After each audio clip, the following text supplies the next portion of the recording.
Welcome back to our Lenders Online Trainings live stream, or maybe I should say podcast. It seems that we're kind of moving with the flow nowadays. So let's say it's a podcast, everyone.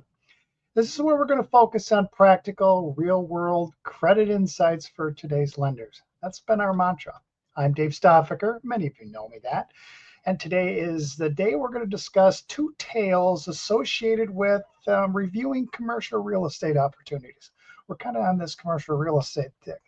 One of those tales is when commercial real estate looks really, really good during our underwriting, but then the situation's kind of that once opportunity turns into a nightmare because of its true colors of liquidation. So let me start out with this. Have you ever tried to sell a car wash? Today we're talking about single purpose properties, or should I just say single purpose nightmare properties. It's what keeps anchors up all night, or at least gives them a bit of indigestion. So to help me, I've got my colleague, you know him, Joe Davis. Nice to see you, Joe. Great to be here, David. Thank you. And yeah, this topic certainly brings back some scars for me. Should have done this around Halloween. But I had a deal years ago, about maybe $2 million in exposure. It's property in a town of about 50,000 people, which, is not an issue unto itself. On paper, looked absolutely fine. My loan to value was good, but the property was very highly specialized. It's basically 8 steel buildings with multi-use bays. So people were using it for storage, hobby shops, and like small contractors were setting up in there. But when that went bad, there was just no fallback use. It was all the building could ever be. There was no secondary market for it. And really, just as importantly, there were very few buyers. There was just no urgency. So we carried that property for about 18 months. And during that time, you're paying taxes, utilities, insurance, and we needed to hire security for it as well. So I'm paying all that while I'm marketing the property. And when it finally sold, we were just nowhere near the payoff amount, of course. So that's when it really hit me. We weren't underwriting real estate. We were underwriting a very specific use case. And once that use case broke, so did our collateral. Right. So now, to be clear, this isn't about avoiding these deals. These are important businesses in our communities. But the key is, as we always say, check your guidelines. But guidelines won't save you from a bowling alley, for example. Joe, I hear you. I hear you back in the day. So let's kind of step back a little bit and then kind of define, because I think that's where things get a little bit fuzzy, right? A single purpose to me is basically one that really cannot be, what I would say, easily transitioned to another use without significant costs or redesigns. I mean, I could think of golf courses, car washes. We talked about that. Even churches. Now, I've had a couple in my days at the SBDC that kind of were repositioned as event halls, but it took some time. Surgical centers. We all know hotels, motels, meat processing plants. I've done those. Funeral parlors, gas stations, auto repairs. My goodness, that's just to name a few. All these properties have somewhat limited use. Yeah, the classic examples that you named there. And actually, what you often see is deals that kind of sit in the middle. They're not obviously just single purpose, but maybe sort of trending in that direction. Take a daycare, for example. On paper, you might say, well, someone else could run a daycare, which might be true, but you need to dig a little bit deeper. There's licensing requirements, build out design for age groups, and location tied to a specific demographic. So that's not as flexible as it might look on the surface. So I think where I'm going with this, and this is probably maybe a shift for our lenders who are on this call, when underwriting deals of this sort, maybe think of it as, today, what if it possibly fails? What could reasonably go wrong with this? So I guess what I want people to realize that regardless of what we take as collateral, something, some, as we would say in the lending world, sticks, is really what we would do with it afterwards when we underwrite it. So don't ask what it is today, but what it could be. Yeah, absolutely. And let's talk about where lenders get surprised, and that's with the liquidation value. Because in underwriting, we look through a very stabilized lens, right? But in liquidation, you're not selling a business, you're selling a problem.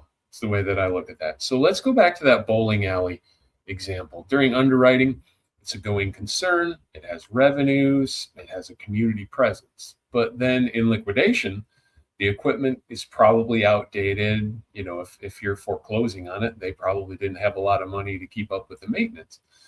That building layout is fixed. It's why a bowling alley is a really good example of a single purpose property. And also the land may need to be redeveloped. If the buyer doesn't want to run a bowling alley there, they might just have to scrape it. So the buyer's thinking, what do I need to spend to fix this property?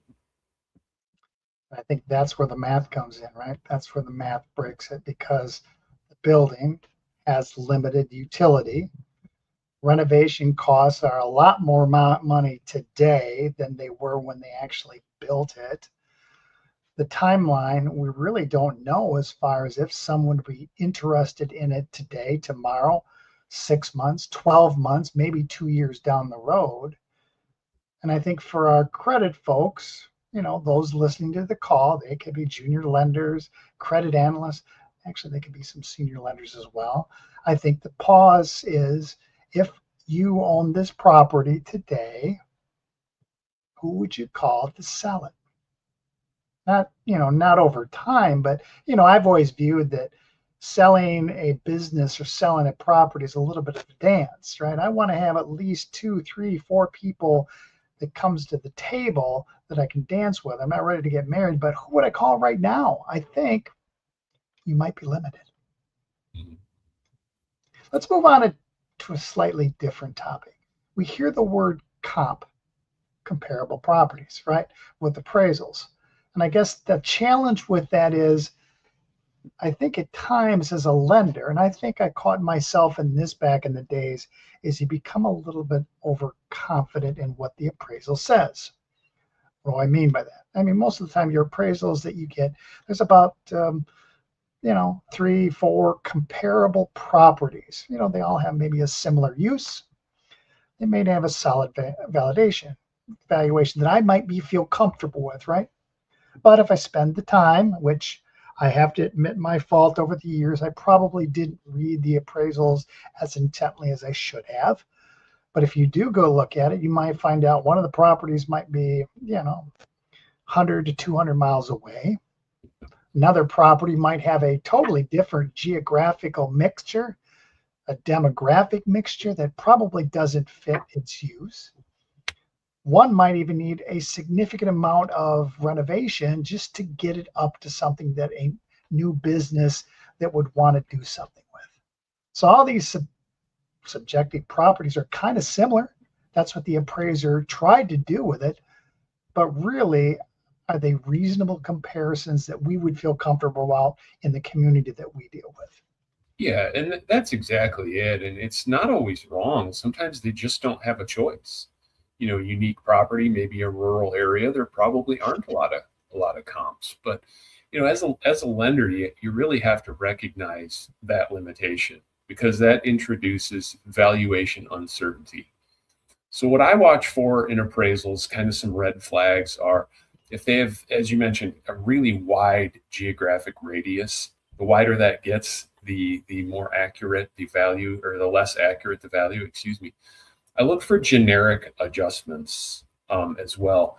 And I also really want the appraiser to identify the risk involved and have a specific discussion on the risk about the type of property. Then you know that they took it into account to a point, and that they recognized it. And if I don't see things like that, I'm probably going to call them. Sure, I agree. And I think that's a key moment for the credit officer when they're dealing with this. Are you focusing on just the number of that appraisal way back there, and that's what I'm wondering? Or do we actually understand the potential risk behind that number. Because our objective and what our responsibilities are for the bank is to mitigate those risk factors, understand what we're dealing with and how we may counter it. Right? We want to do good deals if they make sense, even if the collateral might be a little bit different than what we're comfortable with. But if it's a good deal and we understand the risk, I think we feel comfortable with that. All right, let's move on to structuring a deal. That's the other thing that we bankers like to do, and we basically have the opportunity to do that. It's one of our tools in our in our tool case, etc. So I think this is where we potentially can do a good deal, even if the collateral might be a little bit less than we feel desired for. Let's take example. SBA deals, right? I've done a lot of SBA deals over the years, and I'm sure you have looked at many of those. The SBA sometimes caps these single purpose properties with a lower percentage rate, sometimes 65% loan to value. So if they're doing that, I would think the message is implied that, all right, maybe we have a little bit of risk here. I mean, the SBA has always been known to understand the liquidation because they're kind of that end party, whether it's a 504, 7A. When it gets to that deal, they know that liquidation doesn't always work out. They often know that holding the property or getting access to it can take a long time, which only degrades the value of the property, I would imagine. Right, Joe? Yeah, oh, absolutely. Time is not on your side. And that extra equity, that's not just a buffer, it's time insurance is how I like to think about it, because time is really what kills you in these deals. Think about the deal I mentioned at the top of the call. I held it for 18 months and had to pay the expenses the whole time.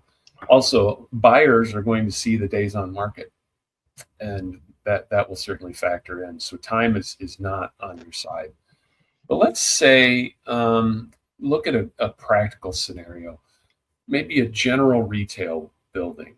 You might hold that for 3 to 6 months in liquidation. That's longer than you'd like to, believe me. But if you get into a specialized property, you can probably double that. It might be 12 to 24 months that you're hanging on to that property, paying the expenses the whole time while the value is going down. But during that time, you have to think about not just those carrying costs I mentioned, but deferred maintenance and also market shifts. Did a recession occur during that time, or some economic uncertainty, or a new competing property down the street, something like that? All of those things are going to come back to bite you. So true, Joe. And I think I recall when, during my lending days, I don't know of a time when we took a commercial property that we were able to move that in less than 12 months. Even if it was a retail, now granted, times might have been a little bit different, but by the time someone goes in there and does their due diligence, do they want to do the deal? They're probably going to come to us for financing, right? They think they have an opportunity to, you have the building, maybe we can work out a deal. So they're implying some type of discount factor anyways. They're trying to get it at a lesser price. And they know that part of their negotiation is I got to do this, I have to redo the lighting. It just takes a lot of time. So we already got hit with the time discount. We already got hit with just the negative market perception of what's going on. And likely we're going to have to be a little bit aggressive in being able to work out a deal if we want to kind of keep it in our portfolio with less discount as possible. So I think the structure issue kind of comes down to is, can we look at these properties with a lower, lower loan to value first? If we can do that, we might be able to shorten up the amortization depending on the cash flow of it. I mean, most commercial properties, I've seen some right now that they want to go out 25, 30, 35 years. And I'm thinking, it's interesting on the useful life of that property. Does it really take in consideration all the factors of a commercial property and what that looks like in 25 years? It's different. I think you can bring in the guarantor relationship. Now, I'm more conservative. I've never really looked at guarantors as the maker of the deal. They're the add-on. I think if they're involved, I think that's a little bit of a plus, but I'm not going to make a deal just because I've got guarantors there. And you're going to want to cross-collateralize whatever you have. Now, some of these single-purpose buildings. Often the business, we're actually lending to the business oftentimes that's in that building, right? They're just there, they need that building for their business venture. So we got everything all tied up which way it's up, right? That's kind of the only levers I can think of at this stage. Great points, David. I would add one more, just as important as I think what you covered, and that's loan covenants. Loan covenants are your early warning system. They can help get you back to the table if the project kind of goes sideways. Typical ones with real estate are debt service coverage ratio, the old tried and true, or a go dark covenant. I like to use those as well. And that's just if the tenant moves out or a tenant moves out, it's an event of default. So that can get you back to the table a lot quicker than waiting for the cash flow numbers to play out. So really well-crafted covenant package can help reduce some risk as well. Another question a little bit that I was going to ask you earlier is, if you were the lender, and I know I mentioned before that sometimes banks, kind of want to work out a deal or whatever, do you feel comfortable if you have a property that's in foreclosure, right? You have it back. Would you want to continue to lend on that? Or would you prefer some other bank just take it away from you? Usually by that point, I have lender fatigue. I just want out of it. Now, if somebody comes along who's a good buyer, they're going to put some cash into the property and sign on the dotted line, I would consider that. But for the most part, you really just want to be done with it at that point. And I think, generally your board of directors feels the same way as well. So certainly my preference is to get rid of it. But if I can get somebody in, spend some money and provide a guarantee, I would look at that long and hard. And it's interesting. I appreciate your insight on that. The other thing that I've experienced when I've worked with clients, the fact of asking them to put more money into the deal. I usually frame it in the sense that this is more about, it's not the way your business works today, what's going on today, because we can't forecast the future, but we can only imply that the future in time does have an impact. So we're trying to look at this with a little bit of a longer range guidance as to things change in the future, things degrade a little bit over time. And then that's why we all want to feel comfortable with that things are not going to be the same today as they're going to be in 20, 30 years. So that's why we as banks we want some more cushion in the deal in this property. Yeah, lastly, what I want to talk about is judgment calls. And I think this kind of comes down to even our premise at Lenders Online Training, right? We want to make good deals. We want you able to say yes to good deals, right? That's what we've always said. And it comes down to judgment. But if we understand the factors that are involved there. So some of the issues when you're bringing into a mindset as to, what type of risk you're dealing with in the underwriting decisions, you can look at one single property. An example, we can use like a vet clinic, right? It could be in a growing suburb. It could have some strong demographics, even in the community you talk about 50,000 people. There could be other medical type buildings nearby. So all in all, looking at where that building, it fits the business model description. That's what they need it for. All signs look great. Yet if I take that building and I put it in a more rural town, maybe the population is a little bit limited, and there's no comparable services. The whole risk portfolio changed, right? I mean, it was the same building, but I just picked it up and moved it, right? Yeah, exactly. That's a really good example. And I think about another one as well, and let's take a gas station, for example. the classic, right? Gas station. You have an experienced operator, you have proven cash flow, and a really high traffic location. That I'm able to finance that. I don't have an issue with that. Let's take that same property though. Maybe it's a first time operator. Maybe there's some skinny margins and the location is weaker. Now the real estate isn't the largest risk in that deal. The operator is. That's really what we're talking about. And I think one most recent issue that I had in my current capacity is I was providing some funding, or in this case, the bank provided a funding for, it was a motel unit that was expanding in more of a rural touristy type location. Got the appraisal back, we reviewed all everything, And it was interesting that the value of the appraisal didn't barely exceeded the cost of putting it together. But the appraiser was open with me. He says, if this building would have been 30 miles north and a much more populated, the building would have been probably $200,000-$300,000 more in value. Wow. So same cost. One was not so good because of where it's located, but they still had to pay for it. I mean, you find that in a lot of rural communities that are putting up large manufacturing facilities. The costs are what they are. It's just that the market value of those properties are not the same. So what do we do as lenders? Do we feel comfortable on the operation model, what they do, versus the collateral that we seem to take onto because we need it? So I think what I would like to let our lenders know is think about this. We'll call it a closing exercise. Look at your portfolio, each one of your individual portfolios.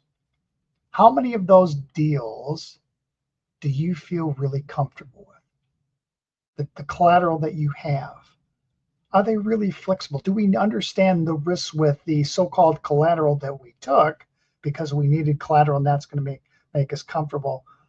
But what if things don't work out in the future like you had hoped? Is that building going to provide you the comfort level that you have in there? I'd be curious what you'd find. Joe? Yeah, and that's really where judgment matters the most. There are deals when you hold the line and you may lose them, and that's okay. That's going to sting in the short term, but that'll benefit you in the long term. Because credit discipline isn't tested on the deals you book, it's tested on the deals you walk away from. Perfect. I think that's another one of your quotes we got to keep for a future deal. Love it. I think it's important that let's go back to our mantra, right? Not all bad deals. These are not all bad deals. There's a reason why we're interested in it. It's the revenue model. It's what they do as a company. And oftentimes we take the building because we need to have some type of collateral. I mean, I know of many large middle market companies I've worked over the years. I mean, we can all look at the collateral saying, is it really going to be the same thing if it wasn't in existence tomorrow? It's what we have to deal with. So I think when you come down to it, although we take collateral in buildings and real estate, I think important levers that we need to understand is how we structure the deals, maybe those covenants that we've talked about, stronger thinking in the sense of the business model, and have the conversations with the clients about risk. We don't have to do the deal, but if we really believe it's there and we're just taking that collateral there, I think it's worth a consideration. So let's numb it up this way. If you're working through a deal like this and it's something that just maybe it doesn't fit your policy per se, maybe we can help you with that. Maybe we can kind of guide you through the educational process, help you focus on, real world credit decisions. That's what we do. We've got training programs. We have webinars. We have podcasts. We also have our Ask the Expert platform where you can ask us questions. We try to bring these real deal conversations, the questions you ask, to come to life. Joe's been in lending for a long, long time. I've had an experience in lending. We want to be there as an advocate for you to help you to understand what you're getting yourself into, because we want you to be able to say yes to good deals. So I'll sign off for now. What I always want people to do is stay grounded, stay curious, and we'll see you the next time at Lenders Online Training Podcast. Take care, everybody. Thanks for joining us.